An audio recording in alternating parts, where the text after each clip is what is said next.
कुछ फ़िल्में होती हैं जो सिनेमा घर तक ही अपना प्रभाव छोड़ती हैं, वहाँ से निकलते ही हम उन फ़िल्मों को भूल जाते हैं। लेकिन कुछ फ़िल्में ऐसी भी होती हैं जो ज़िंदगी हमारे मन मस्तिष्क पर छाई होती हैं, उसके विषय में हम लोग बातें करते हैं। उनके गाने रोज़ सुनते हैं, उनके फ़िल्मों के दृश्य अपने निजी जीवन में उनको कॉपी करने का प्रयास करते हैं। कभी-कभी किसी की लाइफ़ की जो कहानियाँ होती हैं उन फ़िल्मों से लगती हैं। ऐसी ही एक फ़िल्म है सिर्फ़ तुम। आप सबने तो सिर्फ तुम देखी ही होगी और एक अनोखे अंदाज में लिखी गई, एक कविता की तरह लिखी गई प्रेम कहानी आपको देखने को मिली थी इस फिल्म में। क्या ही शानदार फिल्म थी। तो इसी फिल्म पर हम लोग बड़ा विस्तार से अपने विचार जाहिर करने के लिए हाजिर हुए हैं। फिल्म है सिर्फ तुम और हमारे साथ हैं दो दोस्त सत्यविजय भाई और अभय। तो बताइए सत्यविजय भाई, आपको ये फिल्म कैसी लगी थी? मुझे तो अच्छी लगी थी। राम भाई कुछ एक आध गाना गुनगुनाइए मूवी का तो मज़ा आ जाए, थोड़ी माहौल सेट हो जाए, सिर्फ तुम वाले जोन में हम लोग पहुंच जाएं। इस फिल्म के गाने तो बड़े अच्छे थे, बड़े शानदार गाने थे। गानों म्यूजिकल हिट 90s की एक बड़ी म्यूजिकल हिट सिर्फ तुम, स्टारिंग संजय कपूर। वैसे पता है संजय कपूर अच्छा इस फिल्म में काफी हैंडसम ये मूवी रीमेक मूवी थी 1996 में। कडल कोट्टई मूवी की रीमेक मूवी थी और जो ओरिजिनल डायरेक्टर थे अगाथियान, उन्हीं ने इसको डायरेक्ट किया था।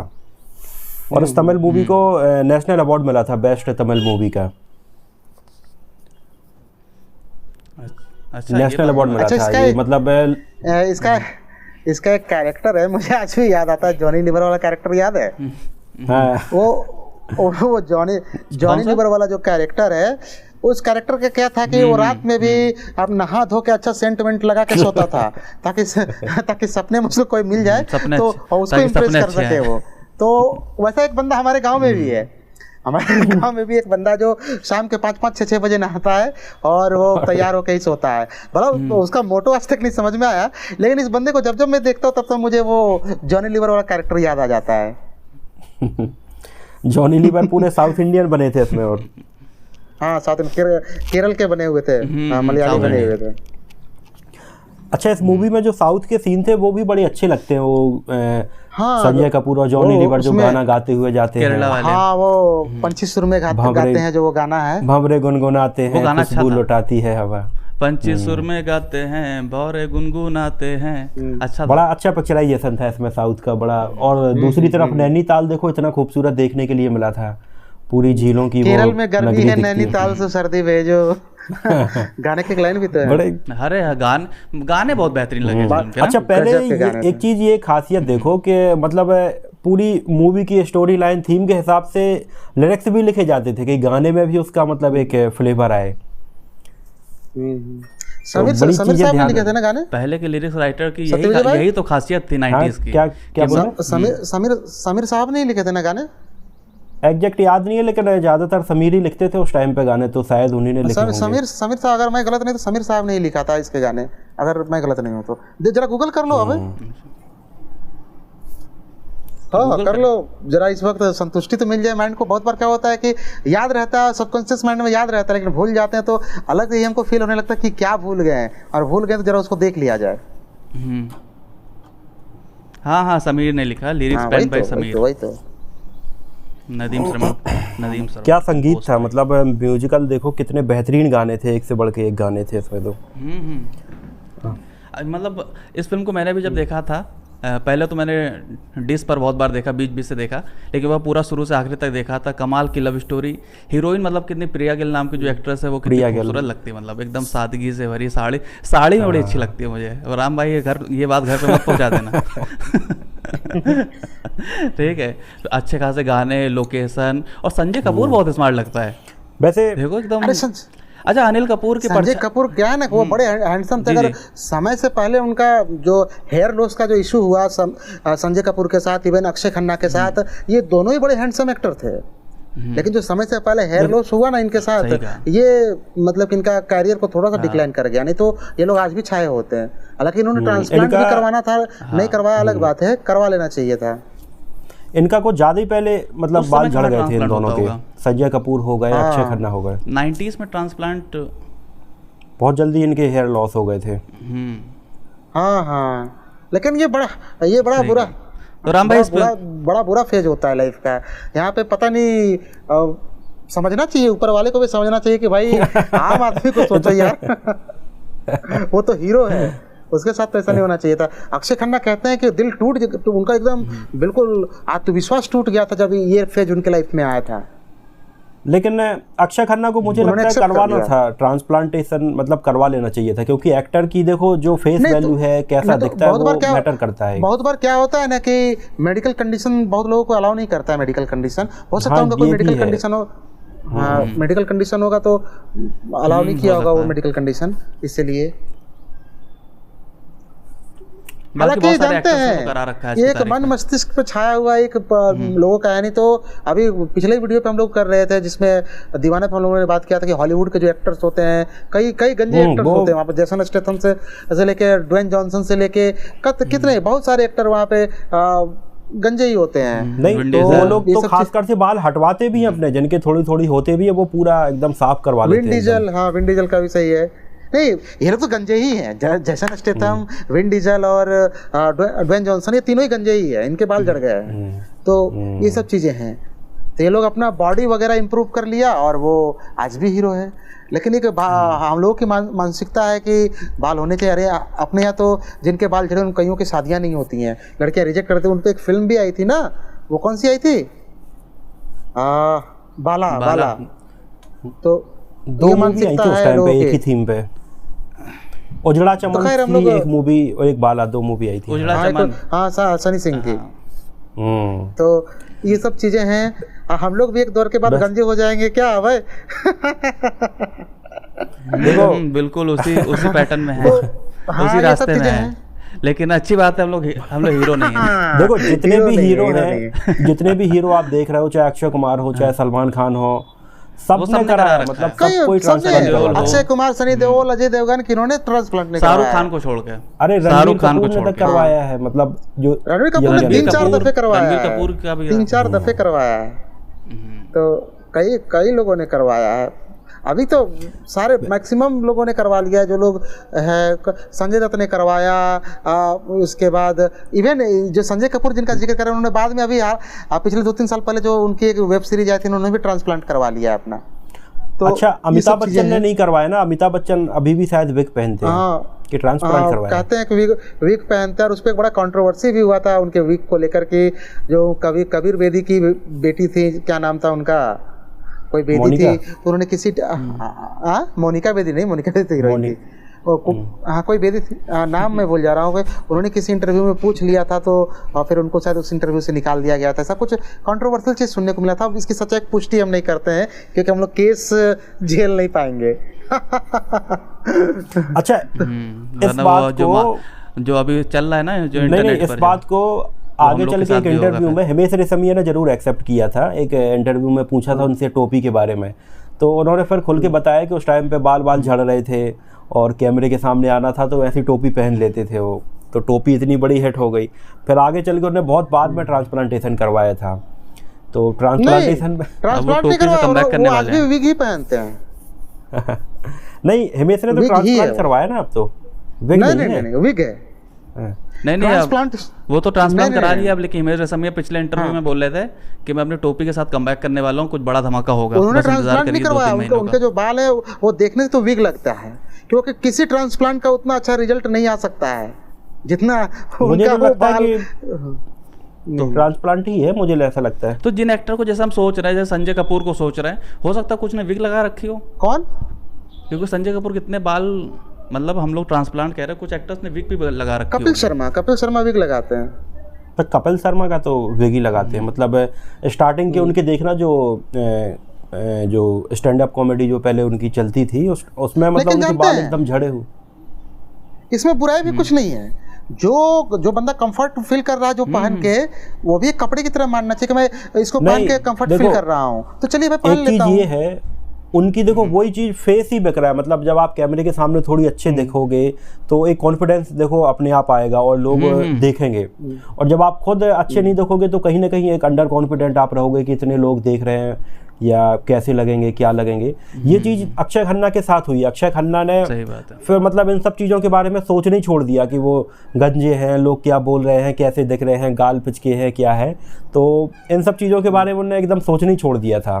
तो फिर मतलब या तो इस लेवल तक आदमी पहुंच जाए कि बाकी चीज़ों से फ़र्क ही नहीं पड़ता है बिल्कुल भी। पता है अभय और सत्यविजय भाई, दर्शक कह रहे हो कि सालों तुम लोग शुरू क्या किए हो और कह क्या रहे हो, रोमांच से तुम लोग कहाँ चले गए? नहीं देखो संजय, चलो वापसी करते हैं, सिर्फ तुम पर वापसी करते हैं, वापस लौटिए। कोई बात नहीं, दर्शकों के लिए अब हम लोग लाते हैं एक बेहतरिन गाना राम अवतार भाई की आवाज में। तो राम अवतार भाई इस मूवी से गाना हो जाए, बहुत दिन हो गए कॉपीराइट आए हुए। अरे क्या ही सुना, इस फिल्म के गाने इतने डिफिकल्ट है कि क्या ही मैं गा लूंगा कोई सा। दिलबर दिलबर आप सुनाइए। एकदम बिल्कुल नहीं, वो तो गा ही नहीं पाऊंगा। नहीं उस पे तो गाना क्या, उस पे तो डांस करके दिखाना पड़ेगा यार। माइक वाइक छोड़ दो थोड़ी देर के लिए। 2-4 ठुमके लगा के। सुष्मिता सेन। राम अवतार भाई, सुष्मिता सेन या फिर प्रिया गिल? सुष्मिता सेन। अरे सुष्मिता सेन मतलब बड़ी, मतलब मुझे याद है मैंने पहली बार मतलब इतने मतलब गाने को देखा था, मुझे लगा कि यार क्या गाना बना है ये, मतलब इतने करीब से मैंने गाने को देखा और महसूस किया। तो उस टाइम पे मतलब सुष्मिता सेन बड़ी अच्छी लगती थी इस गाने में। और गाने का पिक्चराइजेशन देखो, काफ़ी स्टाइलिश गाने को कितना मतलब अमेरिका की कोई सी लोकेशन थी, हडसन शहर या पता नहीं कौन सा था, तो उस जगह पे एक डैम के पास में शूट किया गया था। जो सत्यविजय भाई हडसन नदी है वहाँ की, शहर नहीं है। तो ऐसा कोई सा शहर का भी नाम है शायद, हॉडसन या एग्जैक्ट याद नहीं आ रहा मुझे उसका नाम, लेकिन है अमेरिका में शहर है वो। तो वहाँ के एक डैम के पास की लोकेशन है ये पूरी। तो बड़े बड़े जो पिलर नजर आ रहे हैं, न्यूयॉर्क है, इस प्रकार के शहर हैं। नहीं कोई मतलब इस गाने के मैंने नॉन फैक्ट बनाए थे उस टाइम पे, मैंने पढ़ा था, अब याद नहीं आ रहा है। लेकिन हडसन वहाँ की नदी है। हाँ हडसन तो नदी है, लेकिन इसी से मिलता जुलता शायद नाम है इसका कुछ। हाँ होगा। खैर वापस लौटते हैं यहाँ पे। फिल्म में संजय कपूर, प्रिया गिल और सुष्मिता सेन के अलावा और जो एक्टर थे उन पे कुछ बात करते हैं। अपने इनका भी कैमियोज था, जैकी श्रॉफ, सलमान खान का भी कैमियो था ना शायद, जैकी श्रॉफ, सलमान खान, सलमान खान का भी, सलमान खान का कैमियो था। हाँ मतलब बॉनी कपूर सबको ले आए थे, क्या भाई की फिल्म है, आना पड़ेगा। अरे बॉनी कपूर ना अपने भाइयों को लेकर शुरू से बड़े सपोर्टिव रहे हैं। बॉनी कपूर अपने भाइयों को लेकर शुरू से बड़े सपोर्टिव रहे हैं। मिस्टर इंडिया से लेके वो 7 दिन से लेके आज तक अपने भाइयों को तो संभालते ही रहे हैं। अच्छा वो हॉस्टन शहर है, हॉस्टन है टेक्सास। अच्छा हमें लगता है कि देख रहा था उसमें हॉस्टन है उसका नाम, टेक्सास हॉस्टन। हाँ हॉस्टन, हाँ टेक्सास हाँ हॉस्टन।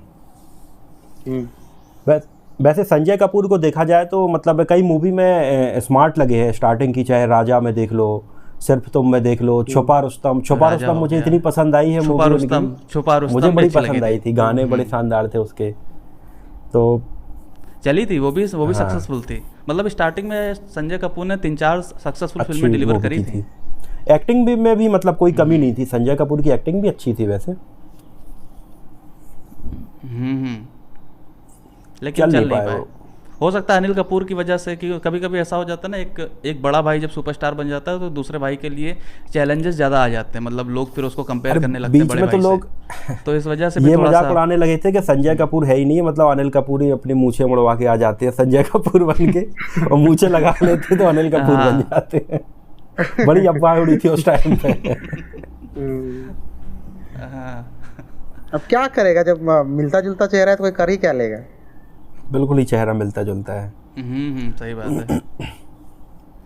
तो ये भी एक वजह हो सकती है। दूसरी वजह उनके हेयर फॉल हो गया। अच्छा सिर्फ तो मूवी का जो क्लाइमैक्स था वो बड़ा शानदार शूट किया गया था, जब वो ट्रेन में वो स्वेटर के ऊपर वो चाय वाय गिरती है, वो स्वेटर, वो दीपक बना हुआ था, वो स्वेटर दीपक बना हुआ था उसमें। हाँ तो वो बारिश हो रहा है हल्का हल्का, है ना। अब बहुत तरीके से उसको शूट किया गया। जब वो ऑटो में जाती है, वो कव्वाली चलती है, कौन सी कव्वाली चलती है वो? दीवाना, एक मुलाकात जरूरी है, बड़ा ही बुरा हाल है। हाँ एक मुलाकात जरूरी है सनम, जरूरी है मतलब बड़ा वो जो गाना। हाँ अच्छा था, पिक्चराइजेशन बड़ा शानदार था, गाने वाने अच्छे थे मूवी के, चली भी थी मूवी अच्छी खासी चली थी ना, एक मुलाकात जरूरी है सनम। साथ ही साथ तो इस पे मुझे याद आ रहा है अभी, मतलब कि भाई 1-1.5 साल पहले मैंने एक रील स्क्रॉल करते करते मुझे एक रील मिला था, फिर मैंने वो पूरा वीडियो भी देखा।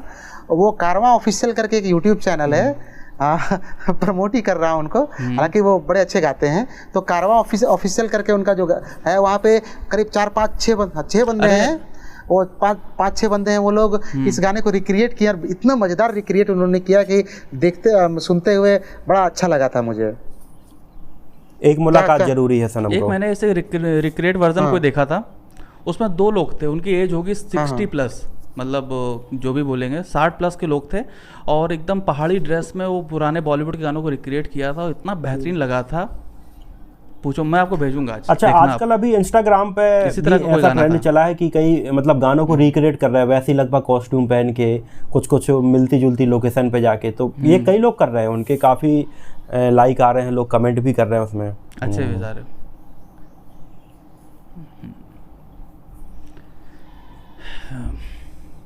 अच्छा, ये जो मूवी थी अपनी सिर्फ तुम, इसमें जो लव स्टोरी दिखाई गई थी और जिस तरह से मतलब उसको दर्शकों के सामने रखा गया था कि दर्शकों को लगता है अरे अब तो मिलने वाले, लेकिन कुछ ना कुछ ऐसा हो जाता है कि वो नहीं मिल पाते। ये चीज़ क्लाइमैक्स तक में मतलब बहुत बेहतरीन तरीके से आ जाती है, जब फिर वो ट्रेन में बैठ के जा रही है, फिर वो उसके स्वेटर में चाय गिर जाती है, फिर वो उसे हटाने लगता है, फिर भाग के आती है, तो अच्छा एक टाइम पे ऑडियंस को ये लगने लगता है कि अरे पलट के देख लो यार, अरे मतलब अपन को लगता है कि कम से कम बता दो उसको यार कि अरे यही तो हाँ, देख लो यही तो है। यही डायरेक्टर खेलता है, मतलब यही डायरेक्टर का जो खेलने का तरीका है कि ऑडियंस अब ये सोचेगी कि भाई बस पलट के देख लो, 1 सेकंड देख लो, वही पीछे है जिसको ढूंढ रही है। यही तो फिल्म की खूबसूरती है, यही खूबसूरती है कि मतलब आप सोचिए, एक उत्तराखंड की लड़की केरला में जॉब करने वाला लड़का, उन्हें कंपनी में जॉब मिलती है, वहीं आसपास भटकने लगते हैं, तो ठीक है, फिल्म है तो आसान है, लेकिन रियल लाइफ में कहा। अच्छा, राम भाई का क्या कहना है दूसरे को? जैसे बिना देखे इसमें प्यार हो गया था, तो मतलब इस बारे में कितना यकीन है? राम भाई को क्या लगता है कि होता होगा कि नहीं होता होगा? हो जाए उससे हमको ये वर्ड पे ही यकीन नहीं है, ऐसा कुछ नहीं होता है। आजकल के जमाने में तो इतना इनोसेंस प्यार देखने के लिए मिलता ही नहीं है, हमको ये भी देखने को नहीं मिलता है। इनोसेंस की दूर की बात है। आजकल चीज़ें बहुत चेंज हो गई है, मतलब बहुत ज़्यादा। लॉन्ग डिस्टेंस रिलेशनशिप नहीं चल पाता है, 1 साल पता चला अलग हो गए तो उतने में मतलब उसका कहीं सेट हो गया, इसका कहीं और सेट होने लगता है, मतलब ये चल रहा है। तो कहाँ ऐसे लगे हैं आजकल तो डबल डेटिंग चल रही है, एक तो चल रहा है मतलब भाई एक सीरियस रिलेशनशिप तो चल ही रहा है, हाँ, लेकिन मतलब एक बैकअप लॉन्ग डिस्टेंस रिलेशनशिप कुछ होता है तो बहुत बैकअप कम वाला लोगों का चल पाता है कि भाई चल रहा है बढ़िया अच्छे तरीके से, नहीं तो कहीं ना कहीं इनका अलग हो जाता है, उनका अलग हो जाता है। सही कहा। खैर, तो सिर्फ तुम पर और लौटते हैं। तो राम भाई, और कुछ बताइए इस फिल्म से जुड़ी कुछ इंटरेस्टिंग बातें। आपने मूवी कब देखी थी, आपको कैसे लगी? मुझे एग्जैक्ट याद नहीं रहता कि मैंने फिल्में कब देखी, फिल्मों के विषय में याद रहता है, लेकिन फिल्में कब देखी ये तो याद नहीं रहता। लेकिन इतनी मूवी देख ली है ना बचपन में कि याद नहीं रहता। अब मैं रेगुलर देखता रहता हूँ। अभी कल ही मैंने संजय कपूर को लेकर बताइए, संजय कपूर की कौन सी मूवी आपको सबसे बेहतरीन लगती है? सिर्फ तुम ही तो बेहतरीन है, इससे बेहतर कौन सी फिल्म मुझे लगती है? कयामत का भी नाम ले सकते हो, नेगेटिव साइड में वो बंदा बड़ा प्रभावित करता है कयामत में। लेकिन अगर ये एक वो मूवी थी सत्यविजय भाई, याद है आपको, जिसमें ईसा देओल थी, आफ्ताब थे, जया बच्चन थी, कोई मेरे दिल से पूछे, यही नाम था ना उस मूवी का, जिसमें विलन के रोल में थे। तो उसी में मतलब उनका पूरा वो जो लुक था जिसमें छोटे बाल वाला, वहीं से शुरू हुआ था। संजय कपूर को लेकर तो ये सब चीजें, इवन संजय कपूर उस वक्त क्रश थे, कईयों के क्रश थे। इवन उस फेस के जो लोग थे वो लोग कईयों के क्रश हो गए थे।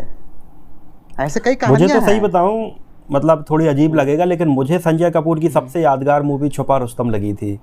उस टाइम पे नई सीडी आई थी हमारे यहाँ पे, तो मतलब उसमें सीडी कैसेट थी हमारे पास, उसको मतलब कम से कम बहुत बार देखा हम लोगों ने रिपीट मोड पे। तो गाने वाने मूवी, मतलब मेरी बड़ी यादें जुड़ी हैं छुपा रुस्तम मूवी से तो। और संजय कपूर भी काफ़ी अच्छे लगने लगे थे मुझे। सिर्फ तुम मैंने देखी है, मतलब टीवी पे आती हुई कई बार देखी होगी, लेकिन छुपा रुस्तम मैंने सीडी पे बहुत ही बार देखी है।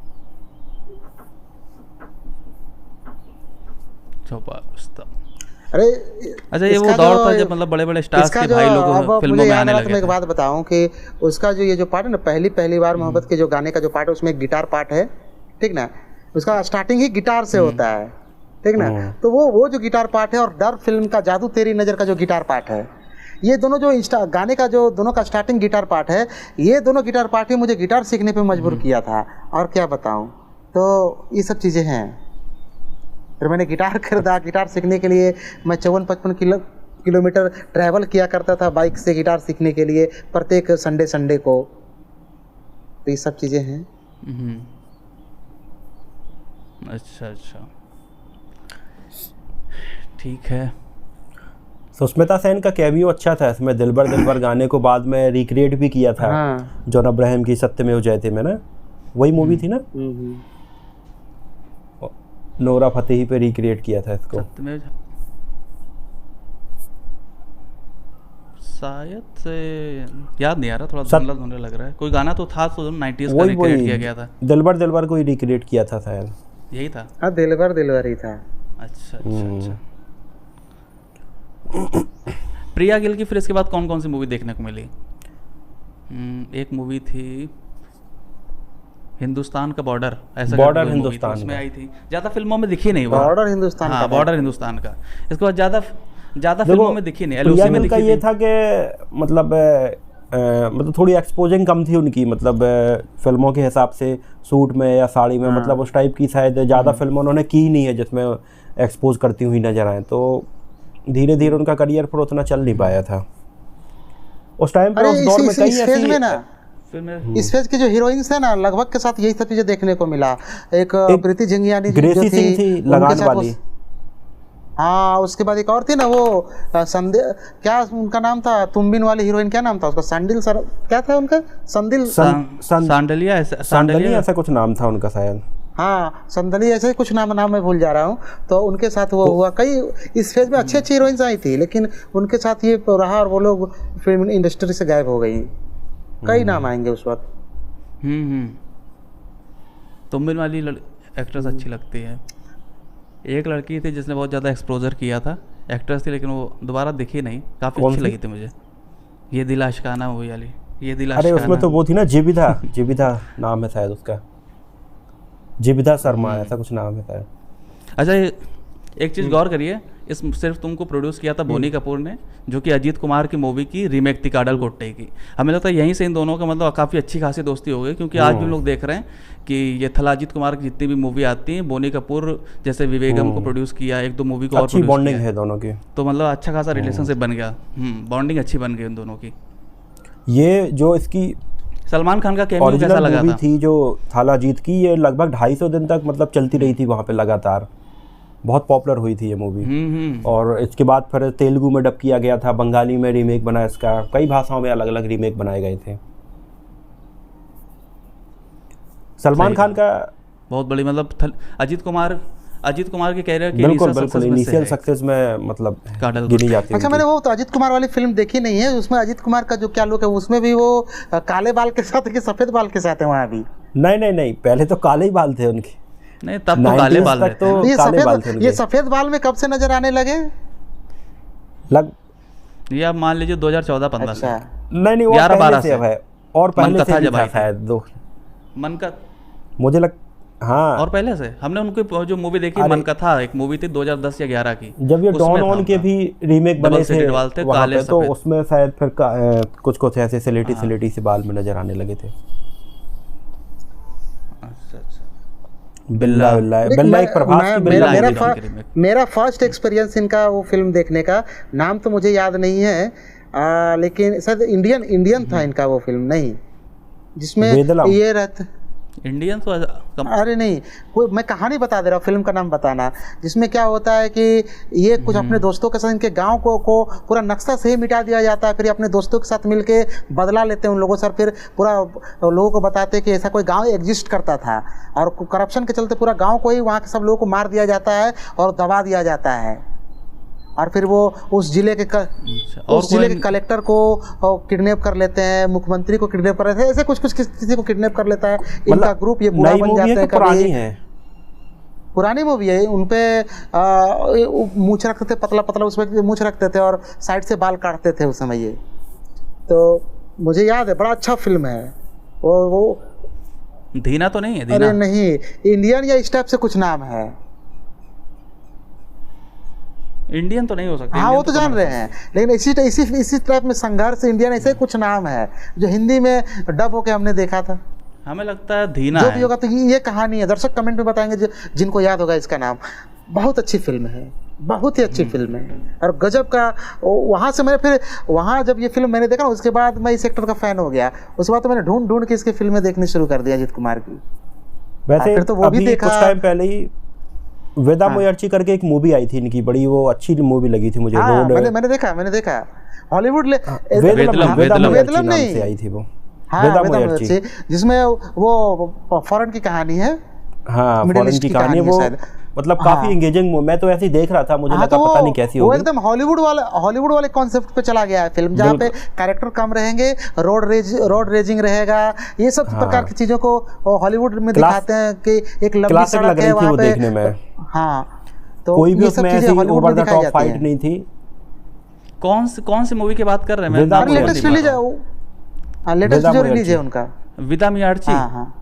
वेदा मोयर्ची, अच्छा हाँ, वो वेदा मोयर्ची ये थी ना उनके रोड थ्रिलर है, उनके साथ हो रहती है। कौन एक्ट्रेस का क्या नाम है उनका? 99 में जो थी, 96 में जो थी, त्रिशा कृष्णन। हाँ, अच्छा, लेकिन ये फिल्म चल नहीं पाई। फिल्म बड़ी अच्छी है, फ्लॉप हो गई। फिल्म बड़ी अच्छी है, कुछ क्या। इसके डायरेक्टर थे मगिस थिरुमनी, जिनकी मूवी हम लोगों ने देखी थी थड़म बहुत जबरदस्त मूवी थी। तो ऐसा लग रहा था कि ये जो डायरेक्टर है बहुत जबरदस्त मूवी बनाएंगे। मूवी भी अच्छी बनाई, लेकिन ऑडियंस का सपोर्ट अच्छा है ना। गुड बैड अगली भी मूवी आई थी, बहुत बार एक्सपेक्ट करता है ना एक फिल्म मेकर, बहुत बार एक्सपेक्ट करता है कि मैं अच्छी फिल्म बनाऊंगा, कुछ हटके बनाऊंगा, इंटरनेशनल लेवल की चीजें बनाऊंगा, तो दर्शक उनको सपोर्ट नहीं करते हैं। और फिर दर्शक कहते हैं कि वही घिसी पिटी भारत में फिल्में बन रही हैं। अरे भाई, आप सपोर्ट करोगे तब ना कुछ अच्छी फिल्में कुछ अच्छा करेंगे। इस फिल्म को लेकर ये भी हुआ था। इस फिल्म को जो मेजर क्रिटिसिज्म मिला था, बताया जाता हॉलीवुड की एक मूवी थी, नाम मुझे गूगल करना पड़ेगा, ब्रेक डाउन क्या नाम था, उससे इंस्पायर्ड थी बहुत ज्यादा। तो हाँ, उससे बहुत ज्यादा इंस्पायर्ड थी, इसी वजह से वो सब ठीक बात है। लेकिन आप एक रिक्रिएशन के तौर पे ही देख लीजिए इसको, रिक्रिएशन के तौर पे ही देखिए। मैंने दोनों फिल्में देखी है, वो हॉलीवुड वाला पार्ट भी देखा मैंने, लेकिन वहाँ पे कभी उससे इसका तुलना करके देखना, टेक्निकली उससे बहुत ज़्यादा इम्प्रूव्ड है ये फिल्म। अच्छा लग रहा था देखने में, मूवी तो अच्छी थी। तो ये सब चीज़ें हैं। खैर हटाओ ये सब बातें, हम लोग कहाँ पे थे, वो वापस आओ सिर्फ तुम पे। सिर्फ तुम पे आते हैं वापस। सलमान खान के कैमियो को लेकर सत्यविजय भाई क्या कहेंगे? आपके favourite hero Salman Khan cameo. Salman Khan तो भाई मतलब अचानक से देखने को मिलेगा। अमीर आदमी है, कोई भी आओ कैमियो करना है तो भाई तुरंत तैयार हो जाता है कैमियो के लिए। कई मूवी में देखो सलमान खान है। वो सब तो चलो, एक बार को सलमान खान का रोल तो ठीक है। जैकी श्रॉफ भी तो हमें देखने को मिलते हैं, ऑटो चला रहे हैं। डरने की क्या बात है, ऊपर वाला अपने साथ है। जैकी श्रॉफ ने जब 1990 हाँ ये भी दोस्ती यारी के लिए उन्होंने करी थी। ये जो जैकी श्रॉफ और सुनील शेट्टी, ये जो दो एक्टर हैं, इन्होंने 90s में बहुत दोस्ती यारी के करियर चक्कर में बहुत ज़्यादा मल्टी स्टारर बोले हैं या सेकंड लीड बोले हैं या सपोर्टिंग एक्टर, वो बहुत कर लिया था, जो मतलब नहीं करना चाहिए था शायद से। मतलब कैमियो तो सलमान खान का जितना कैमियो उतना चलता है कि यहाँ किसी फिल्म में कैमियो के तौर पर नजर आ गया, लेकिन जैकी श्रॉफ का तो ठीक ठाक लंबा रोल था। नहीं, 90s में क्या हुआ था, जैकी श्रॉफ को ज़्यादा लीड रोल में मूवी मिल कहाँ नहीं थी उस टाइम पे। तो जैकी श्रॉफ को मिथुन ने ऊटी तक बुला लिया था, कितनी मतलब ऊटी फैक्ट्री की फिल्मों में काम किया है। मतलब लाइन से यमराज में नजर आए थे, शपथ में नजर आए थे, ऐसी मतलब 5-6 फिल्मों में जैकी श्रॉफ ने काम किया था वहाँ पे।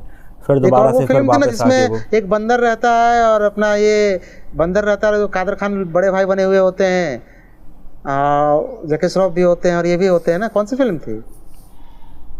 90s की एक और पुरानी बोल रहे कोई सी? 90s की है, ऊटी फैक्ट्री है वो भी। पता नहीं, लायन से वो तो बहुत सारी मूवी थी, इन तीनों ने कई मूवी में काम किया था, जैकी श्रॉफ और मिथुन ने। तो जैकी श्रॉफ को तो 90s से ही मतलब सपोर्टिंग रोल मिलने लगे थे। ऊटी फैक्ट्री के फिल्मों को मैं एक बार गिन रहा था, बाकायदा ये एक लिस्टिंग करके मैंने एक वीडियो में बात भी किया उसके विषय में, काफ़ी डिटेल बात किया है। तो मतलब कि ऐसे जो भी नाम तुम माइंड में अभी आ रहा होगा ना, उस पर एक फिल्म है। जो भी माइंड में एक नाम ले, खतरनाक थोड़ा सा क्या एग्रेसिव नाम होना चाहिए, संघर्ष तो वो एक फिल्म है, बारूद तो वो एक फिल्म है, ठीक ना, बारूद फट गया तो वो भी एक फिल्म है, ज्वालामुखी तो वो भी एक फिल्म है, हाँ गुंडा राज, हाँ, गैंगस्टर, मिथुन जस्टिस ने चौधरी, उस शेरा, टाइम पे मिथुन ने चीता। अमिताभ बच्चन की कुत्ता, मूवी के बैल, नाम बकरी, भी सब फिल्म रखे, है। मर्द भी नाम रखा था, मिथुन सर ने तो जानवरों मर्द को, नाम रखा था मिथुन ने, मिथुन सर ने तो जानवरों कालिया को भी नहीं नाम छोड़ा, रखा था एक मूवी का। जानवरों को। अरे टीएलवी प्रसाद से अभी कालिया। मतलब करीब 1.5-2 महीना पहले टीएलवी प्रसाद जी से मेरी फोन पे बात हुई थी, करीब बहुत शॉर्ट बात हुई, लगभग जो इन फिल्मों को डायरेक्ट कर रहे थे, करीब 1 से 1.5 मिनट बात हुई थी। मैंने उनको इंटरव्यू के लिए बोला था, तो बोले कि बेटा अभी समय तो नहीं है, मैं थोड़ा सा कहीं निकल रहा हूँ, 1 वीक के बाद मुझे फिर फ़ोन करना। वो कहीं कोई शूट वगैरह के लिए निकल रहे थे, और मेरे माइंड से आज याद आया, मेरे माइंड से उतर यार एक आध बार को फोन अगर हो टीएलवी प्रसाद से तो यार कनेक्ट कर सकते हैं अपन, मतलब काफ़ी लोग जानना चाहेंगे ऊटी फैक्ट्री की मूवी के बारे में, और टीएलवी प्रसाद के बहुत ही इंटरव्यू ऐसे कुछ है भी नहीं। बात हुई थी तो वो एग्री थे इंटरव्यू के लिए, वो एग्री थे, बोले थे कि अभी मैं 1 वीक के लिए किसी शूट पे निकल रहा हूँ, तो फिर हम लोग बात करते हैं। फिर मेरे माइंड से भी स्लिप हो गया ये बात, आज मुझे याद आया ये चीज़। एक आध बार और कांटेक्ट करने की कोशिश करना, अगर जुड़ेंगे तो मतलब ऑडियंस को कुछ नया जानने के लिए मिलेगा, उसमें अपन को भी मिलेगा। किन्हीं दर्शकों में से ही किन्हीं ने मुझे ईमेल करके उनका नंबर दिया हुआ था, नहीं तो मेरे पास नंबर था नहीं, तो दर्शकों में से किसी ने मुझे ईमेल करके नंबर दिया। मैं भी जैसे बना रहा था, कई बार मैंने वीडियो बनाए हैं, तो टीएलवी प्रसाद का ना कोई ऐसा डिटेल इंटरव्यू कहीं मिला, या उनके बारे में ऐसी कोई ज़्यादा जानकारी भी कहीं पे अवेलेबल है नहीं है। एक तो वो साउथ के डायरेक्टर हैं, तो साउथ में ज़्यादातर रहते हैं, तो यहाँ पे हिंदी में तो उनका और ही कुछ नहीं है। लेकिन हिंदी बड़ा अच्छा बोल रहे थे, ऐसा नहीं कि जैसे फ़ोन पे जब बात हुआ ना, तो मैंने सुना, तो उतने देर मुझे लगा बंदा बड़ा अच्छा हिंदी बोल रहा था। मतलब उस टाइम पे क्या थॉट प्रोसेस रही होगी कि लायन से मतलब बैक टू बैक बस मिथुन के साथ में इतनी मूवी बना डाली उनने, और कोई दूसरा एक्टर नहीं मिला। वही सेम थॉट प्रोसेस होगा जो अक्षय कुमार जी का भी चल रहा है, सेम थॉट प्रोसेस है कि कैरियर के लास्ट फेज में जितना पैसा कमाना है कमा लो भाई। अच्छा, हेरा फेरी 3 को लेके क्या अपडेट आई है भाई? फिर परेश रावल मान गए कि नहीं माने? कुछ नहीं, हमने कहा था ना, पहले तो हमने कहा था कि उनको रिप्लेस कर देगा, पहले तो ऐसा लग रहा था कोई एक्टर, और सुनते हैं अभी बड़ा चर्चा में है ये कि उनको पंकज जो है अपने पंकज त्रिपाठी वो रिप्लेस कर रहे हैं उनको। अरे वो नहीं चलेगा वो, फिर अगर परेश रावल, लेकिन वो मजा नहीं है। परेश रावल से ही तो मतलब पूरी मूवी का सेंट्रल पॉइंट मामला थोड़ा कोर्ट तक पहुंच चुका है। लेकिन बात है कि अब वो करने को तैयार नहीं, तो कोई माथा तो फोड़ नहीं लेगा ना जाके। अच्छा, इनका इतना बिगड़ क्या गया उसमें कि मामला इतना कोर्ट पे पहुंच गया? और वो इग्नोर फील कर रहे थे खुद को, ऐसा लल्लन टॉप पे शायद किसी ने कहा था कि वो इग्नोर फील कर रहे थे उस पूरे ग्रुप में से, ऐसा। अच्छा चलिए, एक बात बताइए रामवतार भाई, परेश रावल जी की कोई बेहतरीन परफॉर्मेंस आप बताइए, याद करके थोड़ा, बस कुछ सेकंड में आपको बताना है। बहुत सारी है, बड़े मियाँ छोटे मियाँ, जिगर, दिलवाले, कई फिल्मों में बहुत अच्छे परफॉर्म किया है उन्होंने, कई फिल्में। दिलवाले हो गया, लेकिन जनरली जब आप मास अपील पर बात करोगे तो उनको लोग याद करता है हेरा फेरी, बाबूराव, तो उनका ये दर्द हमें झलक रहा था उसमें लल्लन टॉप के इंटरव्यू में। वो खुद ही चिड़े हुए अपने रोल से, वो खुद ही चिड़े हुए, उन्हें बाबूराव के तौर पर नहीं याद किए जाना चाहते हैं वो, तब क्या कर सकते हो? हाँ, परेश रावल ने मास अपील पर जब उनकी कोई बात करता है तो बाबूराव की बात करता है, तो कहते हैं मैं इस किरदार को लेकर बड़ा मतलब क्या शब्द जो एग्जैक्टली यूज किया था वो मुझे नहीं याद आ रहा है, हाँ, लेकिन वो बड़ा वो कह रहे हैं कि वो टाइप का उस छवि से वो परेशान है, वो वही सेम गेटअप में वो चाह रहे थे कोई और फिल्म करे, उस छवि को तोड़। विशाल भारद्वाज के पास गए भी थे कि भाई आप एक और कैरेक्टर क्रिएट करो जो मेरे छवि को तोड़ दे, तोड़ना है मुझे। लेकिन उसके बाद उनका कोई ऐसा आया नहीं कि जो उनका पंकज त्रिपाठी के तौर पर रिप्लेसमेंट भी आता है, नहीं तो बुरा नहीं होगा। नहीं मामा तो काना मामा, एक कहावत है, मामा तो होगा ना, फिल्म बननी चाहिए। नहीं तो देखो, काना मामा नहीं, मामा तो काना मामा, कम से कम मामा तो है ना भाई। नहीं, एक चीज करना चाहिए कि फिर उस किरदार को ही कहीं ना कहीं फिल्म से बाहर कर दें, एक नया किरदार इंट्रोड्यूस करें। अगर पंकज उनके बेटे को इंट्रोड्यूस कर दें, अगर बिल्कुल उसी स्टाइल में बोलने की कोशिश करेंगे या एक्टिंग करेंगे तो शायद वो उतनी नहीं जम पाएगी, फिर हाँ वो गलत हो जाएगा, वो मजा नहीं आएगा एकदम ही। वो इसका ये कर सकते हैं सत्यविजय भाई, सोचिए इसका ऐसा कर सकते हैं कि परेश रावल का जो किरदार है उसको कुछ दिखा दे कि हाँ भैया अब नहीं रहा, या फिर कुछ भी दिखा दे, और वो जो अब तो राजू और श्याम नहीं ये कर सकते ना, सुनिए तो पहले, राजू और श्याम जा रहे हैं, ठीक है, अब मतलब जो भी उनका प्लान है उसमें से उसके बेटा, उनकी शादी कहाँ हुई थी? शादी हुई थी क्या? बाबूराव का गाँव भी था ना, शादी नहीं, लेकिन गांव भी था। नहीं ये कर कहते ना, सकते हैं बाबू राव। हाँ, कोई तो कुछ गाँव बैक से स्टोरी से कोई रिलेटिव के तौर पर निकाल दें पंकज त्रिपाठी को, तब थोड़ा सा कन्विक्सिंग हो जाएगा। नहीं बाबू नहीं राव का ऐसा कर एक सकते मतलब हैं। कि दारू ज्यादा पीते थे बाबू राव, तो दारू निकल गई उनको। एक सीन में वो बोलते हैं ना कि मेरा घर चला गया, ये हाँ, बाप ये भी सही चला है। गया। दारू तेरा निकल फांसी क्यों नहीं ये जाएगा? सारा सुनिए, वॉइस दारू ओवर, निकल ये गई, सारा वॉइस ओवर नाना पाटेकर के आवाज में होना चाहिए तो मजा लगेगा।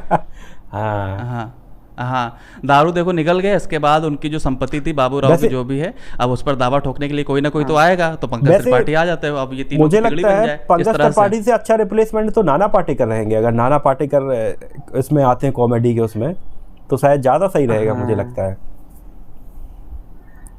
लेकिन नाना पाटेकर करेंगे नहीं इसको ना। अब देखो क्या है, वैसे करना तो परेश रावल को ही चाहिए अगर मूवी चल रही है, नहीं तो फिर तो ये बस खींच। इंटरव्यू में तो नाना पाटेकर के सामने ये सवाल पूछा गया था अक्षय कुमार से, नाना पाटेकर बगल में बैठे सुन रहे थे। अब तो बिल्कुल नहीं करेंगे कि ऐसा ऐसा हो रहा है, बताओ। अच्छे दोस्त हैं दोनों, नाना पाटेकर और ये परेश रावल वगैरह। मुझे लगता है कि कुछ बातें ऐसी हैं जो शायद मीडिया के सामने आई नहीं है, अंदरूनी कुछ ज़्यादा ही बिगड़ गया अक्षय कुमार और परेश रावल के बीच में, नहीं तो इस लेवल तक बात आती ही नहीं है। अक्षय कुमार भी सोच रहा हूँ कहाँ से मैंने इस फिल्म इस लेवल तक बातें नहीं आती, कुछ अंदरूनी कुछ और इसलिए भी तो बात, अगर बात ज्यादा नहीं बिगड़ा हुआ होता ना तो अक्षय कुमार उतना संभल के बात नहीं कर रहे होते उस इंटरव्यू में। एकदम नाप तोल के वो बंदा बोल रहा है उस इंटरव्यू में। कभी कभी हम सोचते हैं जो इंटरव्यू लेने वाले होते हैं, जो प्रेस कॉन्फ्रेंस में बैठे होते हैं, कितने गधे टाइप के लोग होते हैं।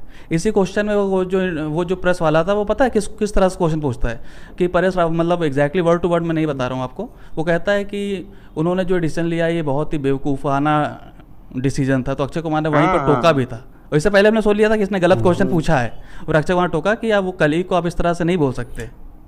क्या बेटा तुम्हारा नाम क्या है? फिर उन्होंने कई न्यूज रिपोर्टर तो मतलब सच में हद पार कर देते हैं, किसी को भी इरिटेशन हो जाए या किसी को भी गुस्सा आ जाए फिर। खैर मेरा तो मानना यही है कि किसी तरह से समझौता करके परेश रावल जी को लाया जाए तो मजा आएगा। मजा आप कितना भी रिप्लेसमेंट ढूंढ लो, लेकिन मजा नहीं आएगा। मेरा मानना ये है बात कि नहीं आएंगे तो मैं वही उसी कहावत के साथ जाना चाहूंगा कि नहीं मामा तो काना मामा, अब नहीं आएगा तो भाई मैं मूव ऑन करने वाले में से हूँ। तो मेरा तो ये मानना है ना कि उसको फिर नई स्टोरी और नए नाम के साथ बनाओ ना, उसको फिर वहीं बंद कर दो। एक नई स्टोरी नए नाम के साथ फिर लाभ कहाँ से मिलेगा? फिर मामला बिगड़ फ्रेंचाइज का लाभ भी तो लेना है ना, उस फ्रेंचाइज का लाभ भी लेना है। अभी हाउसफुल 5 का ट्रेलर कैसा लगा आपको? अच्छा है, मुझे अच्छा ट्रेलर तो अच्छा लगा ट्रेलर। अब अच्छा लगा। 2 एंडिंग होने वाली, इसमें 2 एंडिंग होंगी, मतलब कि थिएटर में आप 2 जगह 2 स्क्रीन में फिल्म लगी होगी ना, तो एक का विलन कोई और रहेगा, दूसरे का विलन कोई और नई चीज हो रही है। ये अपने में एक नई चीज है। मतलब ये होगा कि आखिरी के 20 मिनट इसका क्लाइमैक्स कुछ अलग होगा, उसका क्लाइमैक्स कुछ अलग होगा। 20 मिनट में सिस्टम को चेंज कर देंगे। तो ये वैसे देखना पड़ेगा फिल्म को, तो ये अच्छा तरीका है वैसे मूवी को ऐसा भी इससे पहले प्रमोट करने का। या हाँ, ये बिल्कुल अच्छा है। मुझे तो ऐसा लगता है कि कुछ मेकर्स ये भी कर सकते हैं कि भाई 1 महीने तक चलाया, फिर उसके बाद दूसरे वर्जन के साथ लिया, जैसे क्रेजी मूवी के साथ ऐसा ही हुआ था, उसके भी क्लाइमैक्स को बदला गया था। तो ये जो डायरेक्टर साहब हैं, इन्होंने इस बार सही डिसीजन लिया है, और मुझे ऐसा लगता है हाउसफुल 5 में ये चीज़ काम करेगी। पता लगा राम भाई देख के आए, अरे यार इसका विलन तो ये था, हमें नहीं भैया ये विलन था। तो चलनी चाहिए, तब अक्षय कुमार की कॉमेडी की एक नई शुरुआत मानी जाएगी। अगर ये फ्लॉप हो जाती है तो अक्षय कुमार की जो वेलकम टू जंगल है या और मूवी है, उन पे बड़ी मुसीबत सी आ जाएगी फिर।